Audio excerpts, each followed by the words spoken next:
This might be the world's smallest ESP32 drone, and you can build it. I call it the ESP-FLY, and trust me, this tiny beast flies. It's so small, it fits in your shirt pocket. It's so fun, you won't want to put it down. And flying it, easier than you think. No expensive transmitter, no fancy equipment, just your phone. I'm Max, and I'll guide you step by step as you build, program, and master flying your own micro drone. Let's do this! Now, all the parts you'll need to make it real include a whole lot of surface-mounted components and a PCB to make the sensor plus motor driver module, a microcontroller, battery, wires, connectors, antenna, coreless motors, propellers, and parts to form the frame of the tiny quadcopter. You're looking at $37 US in parts as of March 2025, excluding the cost of shipping. Find all of the parts listed with product links in the video description below. To take you back to how I designed the drone, I took measurements of each and every component that would eventually fit the frame. Then I hopped into the CAD software I've been using for years and highly recommend called Autodesk Fusion, and began designing the 50mm drone frame. I went for a closed body look with two-prong style arms to support the motors while considering basic aerodynamics. I gave it some personality and a top cover with its name. And for you FPV fanatics, I went as far as designing a cover to support a tiny 3-gram FPV camera. Having completed it, you can find STL files for the finished ESP-FLY drone 3D model/design listed on Cults 3D with more design related info and 3D printing settings to get it made successfully. To purchase the design, click the page link in the description below and go from there. While the 3D printer heats up, we'll drop the 3 files into the 3D printing software, position them accordingly, and apply the main list of print settings I've also listed on the 3D model page. Once saved to a memory card, we can shove it into a 3D printer and begin 3D printing out the drone's parts.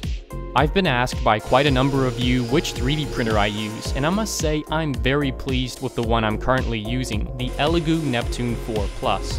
Aside from its obviously spacious build volume, the number one thing that stands out for me is how fast it 3D prints without sacrificing on quality. You're seeing its true speed. What would probably take my old 3D printer over an hour to print, this one produces the drone's parts in just 30 minutes. I also like how the flexible magnetic build plate allows me to pop the parts off easily without using a scraper. Alright, let's look at the outcome. No stringing, no warping, or any layer shifting. I'm quite happy with the print quality knowing I used the printer as it was out of the box. So if you want to learn more about the Elektor Neptune 4 Plus, click the link in the description below, and perhaps even obtain one. However, if budget constraints are what's holding you back from 3D printing, you always have the option to make the PVC version of the drone frame. Based on the outlines of the 3D model in 2D form, I came up with the blueprint sheet for you to print out with an inkjet printer. The bottom half contains the parts you need to cut out, while in the upper half you have outlines according to which you need to bend the respective parts. Download it for free, linked in the video description among the other project files. Taking a 2-inch hardware store PVC pipe with a thickness of 1 to 2 millimeters and length of at least 200 millimeters, we can cut it open and heat it up with a stove, hair dryer, or heat gun to the point we can flatten it with something like a cutting board to end up with a PVC sheet.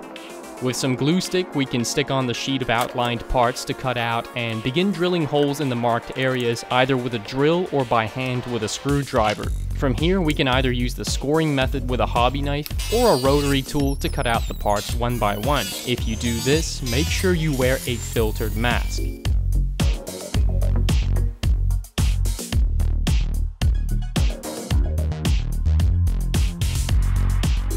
Once peeled from paper, we can sand the parts to the point they're less than 1 millimeter in thickness for weight management.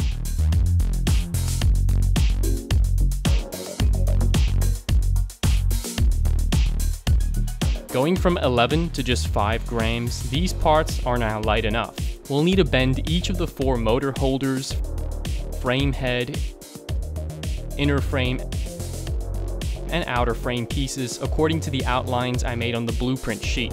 With all of these bent accordingly, we can begin supergluing the parts together.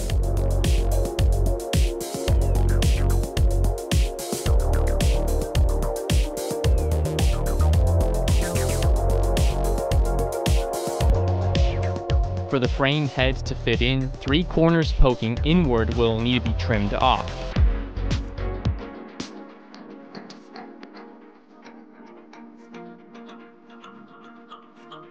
We'll also put some pieces of PVC on the inside to support the boards, and to top it off, assemble the top cover.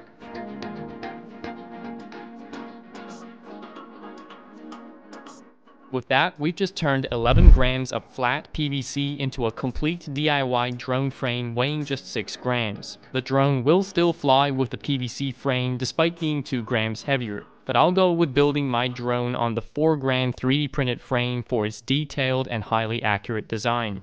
Moving on to making the drone's electronics, to design the circuit board that holds all the components together, I'll jump into my go-to PCB Design software. Instead of manually searching for each component, I'll use its AI assistance to place them directly onto the canvas, saving time and keeping my workflow smooth. From here, I'll wire up the motion sensor to the microcontroller, building out the schematic. I'll also bring in my 4-channel motor driver circuit from the last project and integrate it along with the drone's head and tail lights. With the schematic complete, it's time to lay out the PCB. The top layer will handle motion tracking, while the bottom layer manages motor control and power distribution. While working on the copper fills, I just so happened to run into a small issue, but the AI co-pilot quickly guides me through the fix. That looks better. Now I can move on to routing traces across all 4 layers. Copilot's tips on minimizing electromagnetic interference help ensure stable performance, especially around the more sensitive components. After a final review, I can say the design looks solid and it's ready to be exported as a Gerber file. If you're interested in designing your own PCBs, you can try out Flux through the link in the description below. And to download the Gerber file for the drone's PCB, find it within the same folder containing all the other project files linked below as well. Once saved, upload the drone board's Gerber file to JLCPCB, the easy, affordable, and reliable PCB manufacturer, to get an instant quote. For board specs, set the layers to 4, choose your desired board's quantity, set 1.2 millimeters as the thickness, and pick a board color. Green is the fastest and most cost-effective option. Don't forget to select Remove Mark down here, and that's it. Add it to your cart, choose shipping and payment options, and place your order. It's as easy as online shopping. While the factory gets to work, you can track your order in real time from the 24-hour lightning-fast production to the shipping. And just like that, The PCBs have arrived. JLCPCB delivers high-quality 1 to 8 layer PCBs at unbeatable prices as low as $2. Their strict quality control brings you picture-perfect, reliable PCBs just like these from my drone. From my experience, JLCPCB truly makes getting PCBs easy, affordable, and reliable. It works! So grab $60 in coupons upon signing up and order your drone's PCB through the link in the description below. Along with ordering the PCBs, I highly recommend you order an SMD stencil based on the PCB Gerber file, as it'll make your life so much easier when applying solder paste onto the board for all of the surface mounted components to sit. So let's go ahead and secure one PCB with another 4 around it taped down to prevent it from wriggling, and then secure the stencil above aligned perfectly with the pads. With a generous blob of solder paste spread all over the holes and then scraped off, we can carefully remove the SMD stencil, leaving behind the neatly coated pads.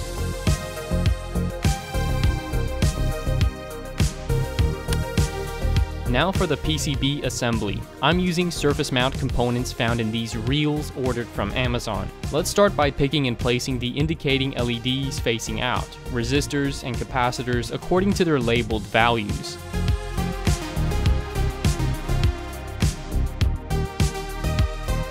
When it comes to placing the MPU 6050 motion tracking IC, we need to align the dots for correct orientation.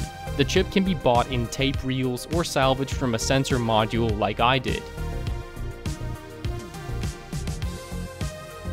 Now we can gently pick up the board and place it on a SMD hot plate to be reflow soldered. Here's how the completed sensor side of the board looks. Now we can flip it over to the bottom side and give its pads there some solder paste with the other stencil cutouts. This side of the board mainly handles the driving of motors.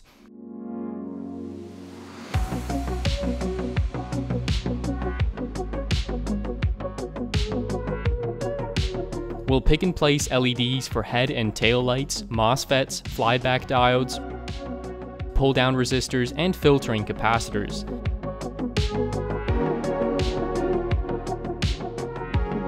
Since the components on the other side prevent us from reflow soldering, we'll need to solder each component by hand using a soldering iron and a pair of tweezers.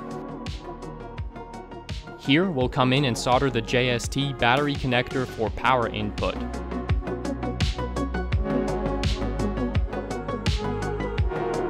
And our IMU, or inertial measurement unit / motor driver module, is complete, weighing only a gram.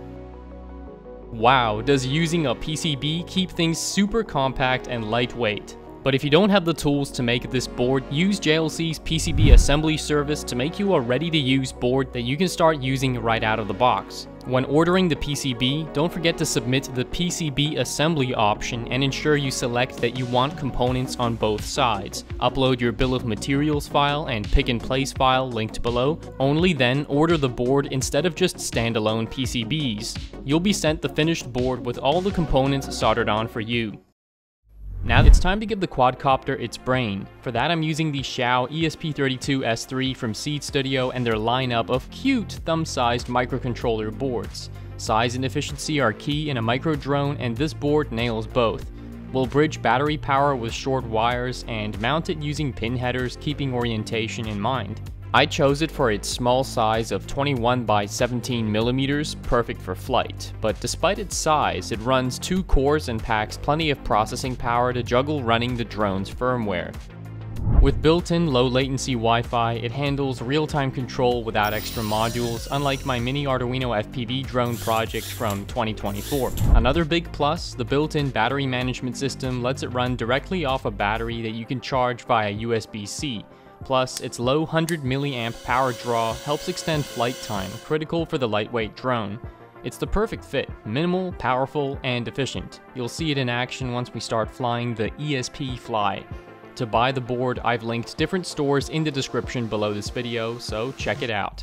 Now, this compact flight controller stack is ready to be installed, but just before we do, let's give the drone some personality by coloring in the debossed areas on the parts of the drone's name, customization, and last but not least, my branding.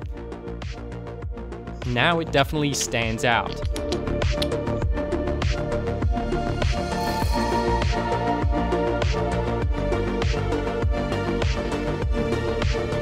Now let's continue the assembly by adding the battery strap, which is a small zip tie laced through with the 1-cell battery inserted.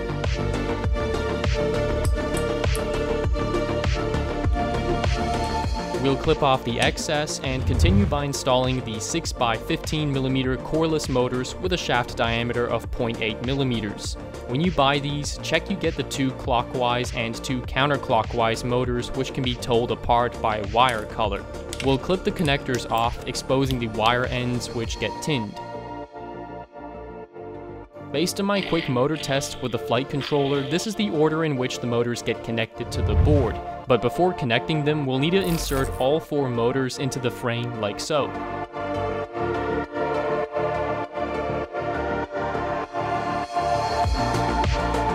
And then we'll push the wires through the holes designed specifically for them, followed by tucking the exposed parts of the wires into the drone arms. Nice and tidy, huh? With the wires sticking through the inside, only then do we connect each pair to their designated motor pads on the motor driver's side of the board. The extra room inside the drone will fit the length of wires as we push the flight controller into its place. To prevent things from moving inside, we'll follow up with some super glue dabbled on the corners. While we're at it, we'll even give a drop to each motor without overdoing it. To make the drone's landing gear or legs, we'll take advantage of the motor holder regions designed with a couple of holes each to accommodate 1mm wire. Knowing that, we'll cut 4 25mm sections of solid core jumper wire normally used to connect circuits on breadboards, and bend these in a V shape, inserting them into the arms secured with super glue. Once firmly mounted, the ESP-FLY has its legs.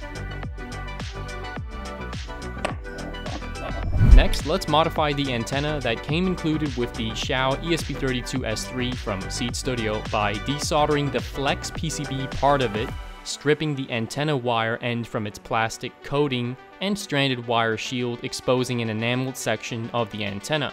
We'll connect it to the XIAO and bend the antenna wire in such way to get to the right side of the drone where the top cover slides over it.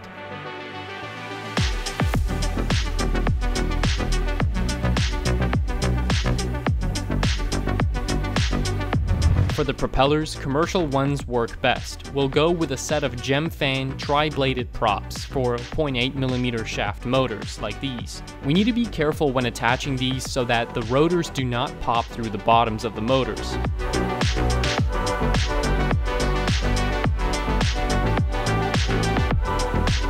Replacing these can be easily done with the included prop removal tool. To tell what's front and back when it's in the air, I suggest using different colored props for the rear motors. If you've attached the propellers correctly, air must blow downward when spinning this way in flight, or else your drone will not fly. For the drone's battery, I recommend picking one anywhere from 150 to 300 mAh with at least a 25C discharge rate for best results. It means batteries with battery management boards won't work as they don't supply enough current. Charging the drone's battery can be done either one of two ways. If you have many to recharge, use a multi-charger like this one that may come with a set of batteries you purchase. But if you're left with only one battery, charging it can be done via the same USB-C port that is also used to program the microcontroller.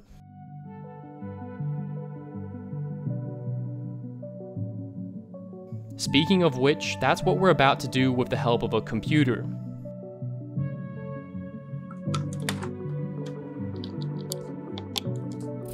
Using the PowerShell command line interface from a development framework called the ESP-IDF, specifically for ESP32 chips, we're gonna flash the firmware onto the drone called ESP-Drone by Espressif. The ESP chip manufacturer originally made the open source ESP-Drone project built on a PCB, which was inspired and heavily contributed by BitCraze with their CrazyFly drone, which is known for being used in drone swarms, creating coordinated formations of different shapes in the air.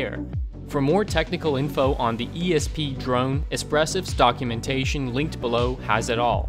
Shout out to Circuit Digest and engineer Jobit Joseph from India for their blog and video on the ESP-Drone, making it more accessible to makers like me. Also thanks to Dr. Electronics for helping me get set up with the firmware. He made a nice video on his PCB version of the drone. I've linked their channels and other contributors in the description if you want to check them out.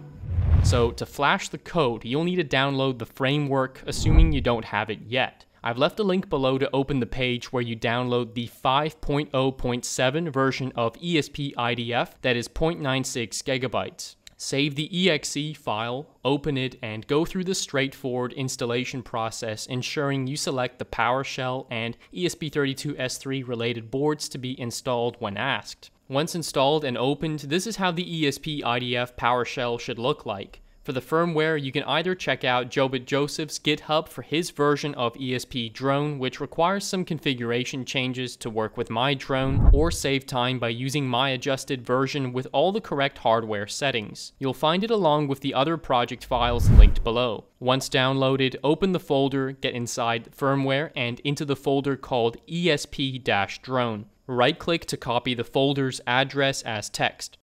Then in the PowerShell, type cd space, and then hit Ctrl-V on your keyboard to paste the folder address, and hit enter. When this new command line appears based on the address, here comes the flashing of the firmware. Type idf.py space -p.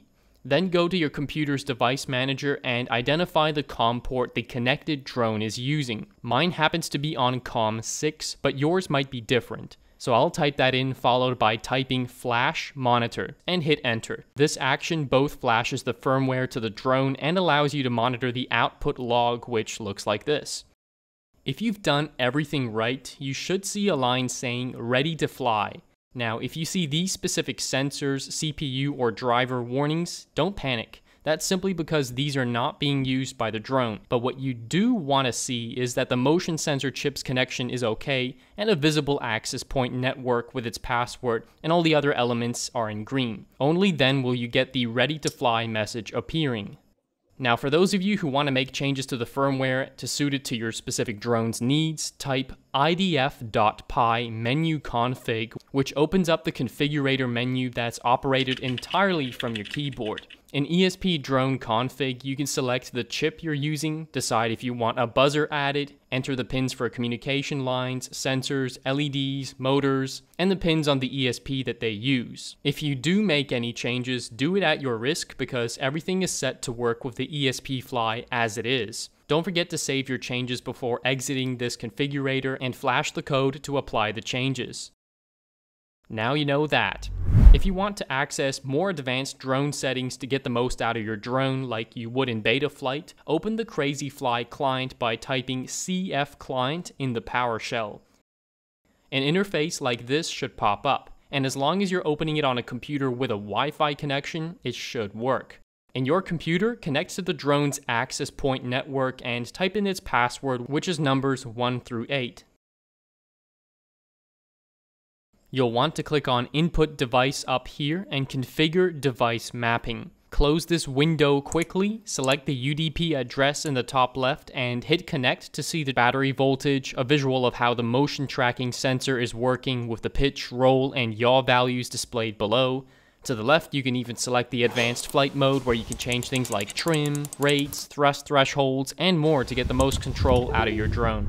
After adjusting those settings, we can unplug it and move on to installing the app on our phone to control the drone, which will start by powering up and ensuring we place it on a level, flat surface where it performs its calibration that's only indicated successful by each of the motors spinning.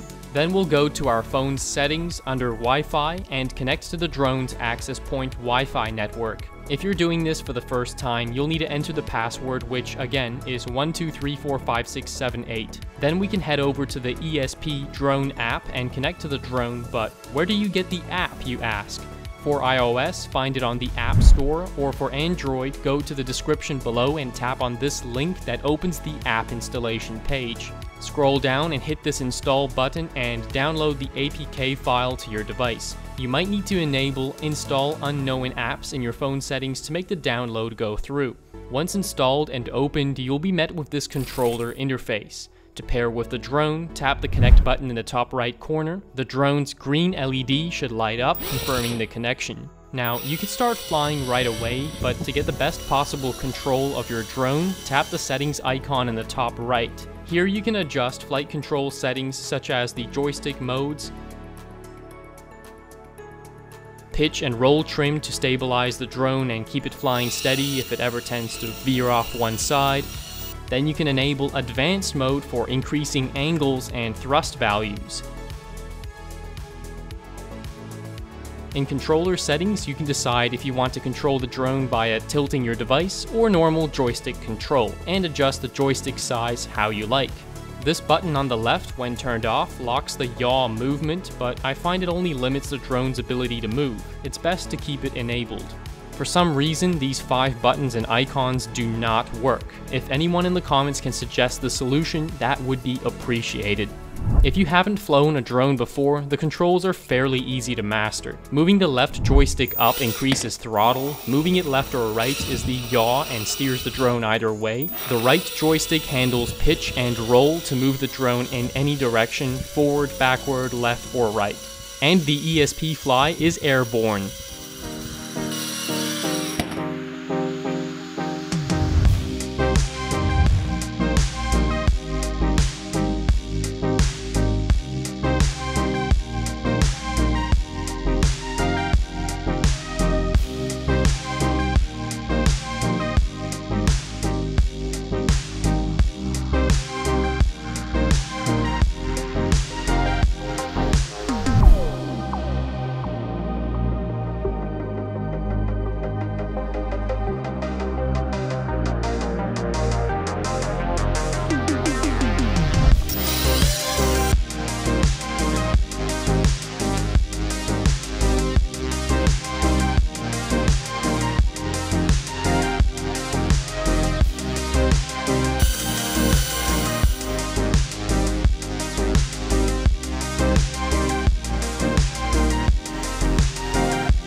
This drone is a blast to build and fly, but where do you get the electronics know-how for projects like this? Elektor magazine. Read it to get expert insights, hands-on projects, and deep dives into mastering Arduino, ESP32, and much more. And for a limited time, you can grab a 1-year Elektor Green digital subscription at half the price. So don't miss out, hit the link below and become a member.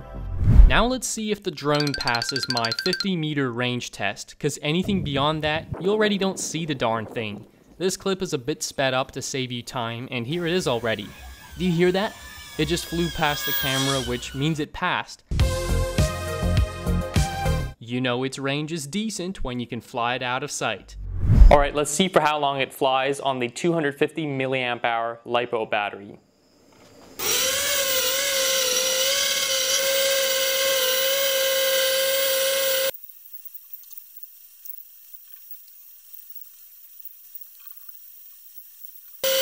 Three and a half minutes, still going strong. It is holding pretty stable. It's quite smooth. Still no battery warning at the back. Alright, now we're getting a little battery warning. I'm having to apply a little bit more throttle. Oh, that's it. Whoa, almost 5.5 minutes. Impressive. If the battery warning LED is hard to notice, swap it out for a tiny active buzzer. This way you'll hear beeping when the battery is low and can land the drone in time. What makes flying it for a long time possible is its weight of 18 grams, and with the battery it is airborne at 25 grams. While my mini Arduino FPV drone weighs 24 grams without and around 30 grams with a battery, to give you a comparison with a past project of mine from 2024. The ESP-FLY is also 2/3 the size of my Arduino drone. One is phone controlled, while the other requires you to build a dedicated transmitter. If you're interested in making a drone from modular electronics, feel free to watch my Arduino FPV drone build video after you finish watching this one. But for cost, performance, and ease of setting up, the ESP-FLY is a win in my book. What makes this ESP drone so powerful, aside from its lightweight design, is that each motor generates 17 grams of thrust with these 3-bladed propellers. That's a total of 68 grams of thrust against its 25 gram weight, giving it a 2.7 to 1 thrust to weight ratio. According to this chart, that makes it perform great even in heavy winds. So if you really want to get the most out of this drone, take it outside and let it rip. For you FPV fanatics, I thought, how could this drone not have a camera? So I wanted to do you a favor and designed a second cover for the drone that can hold a WT07 3-gram micro FPV camera like on my Arduino drone. If you choose to install it, cut the green and yellow on-screen display wires short and twist them together to allow for video feed. Then simply connect the camera's power input wires to the battery connector on the bottom of the board.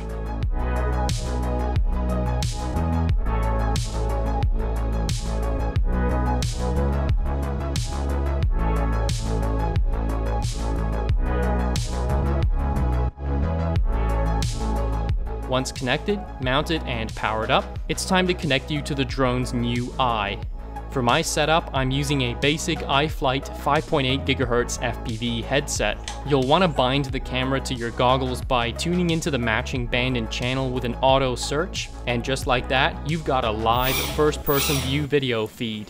Now you can really dominate your living space. From my past tests, the camera packs a video transmission range of well over 100 meters without exceeding its limit yet. The quad with the camera feels a little heavier to fly and may stay in the air for about a minute less than without it, but it's still loads of fun.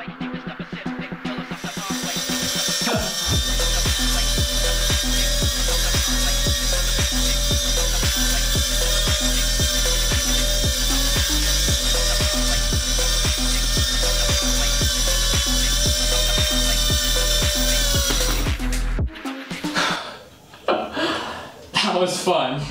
So if you're ready to build the ESP-FLY drone, check out my full tutorial blog on Elektor Labs packed with more in-depth guidance. It's the step-by-step written guide I put together for you with extra tips to get your little drone off the ground. Scroll down to the description for the page link along with all the other resources you need to start building your fly. Thanks for watching, and remember, if you can imagine it, You can make it. Till next time.